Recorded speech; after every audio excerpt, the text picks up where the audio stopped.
Hi friends, ഒരു അലത്തുകുളുത്ത് പണിയാണേ. അങ്ങനെയാണോ പറയുന്നത്? അങ്ങനെ എന്തോ ആണ്. പോട്ടെ. ഇത് ഓൾറെഡി ഞാൻ സ്റ്റിച്ച് ചെയ്ത് മിററൊക്കെ വെച്ചിട്ട് അങ്ങനെ പേസ്റ്റ് ചെയ്തെടുത്തൊരു കുർത്തിയായിരുന്നു. അപ്പോൾ ആ മിററൊക്കെ ഇച്ചിരി വലിയ മിററുമായിരുന്നു സെറ്റ് ചെയ്തത്. അതുപോലെ എനിക്ക് അത്ര ഫിനിഷിംഗ് ആയിട്ടൊന്നും തോന്നിയിട്ടില്ലായിരുന്നു. അപ്പം ഇങ്ങനെ ഒരു ദിവസം ഇങ്ങനെ എന്തൊക്കെയോ തിരഞ്ഞു പിടിക്കുന്നതിനിടയിൽ കിട്ടിയ മെറ്റീരിയൽസിനകത്തുനിന്ന് കുറച്ച് ബാലൻസ് മെറ്റീരിയലായിരുന്നു. അപ്പോൾ അതിനകത്ത് ഈ ഫ്ലവേഴ്സും ഉണ്ടായിരുന്നു. അപ്പോൾ പെട്ടെന്ന് അങ്ങനെ തോന്നി, എന്നാൽ ഇതൊന്ന് വെച്ചിട്ടൊന്ന് ചെയ്ത് നോക്കിയാലോ. അപ്പോൾ അങ്ങനെ ചെയ്തെടുത്തതാണ്.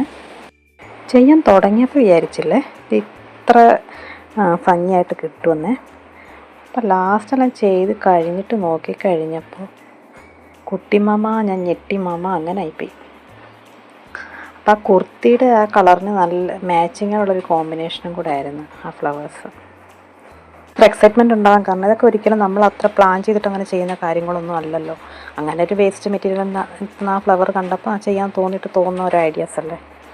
ചിലപ്പോൾ ഈ ഫ്ലവേഴ്സ് കിട്ടിയില്ലായിരുന്നുണ്ടെങ്കിൽ അത് അങ്ങനെ തന്നെ വെക്കാനേ പറ്റത്തുള്ളായിരുന്നു. കാരണം ഓൾറെഡി അത് ആ മിറർ ചെയ്തതിൻ്റെ ഗമ്മെല്ലാം പറ്റി പിടിച്ചിട്ട് ഒന്നും ചെയ്യാൻ പറ്റാത്ത കണക്ക് നല്ല കട്ടിയായിട്ട് ഇരിക്കുമായിരുന്നു. അപ്പോൾ അത് കവർ ചെയ്ത് കിട്ടുകയും വേണമായിരുന്നു. അപ്പം എല്ലാം കൂടെ ഇപ്പോൾ സക്സസ് ആയി. ഇഷ്ടമായാലും ലൈക്ക് ചെയ്യാൻ മറക്കണ്ടേ. ബൈ.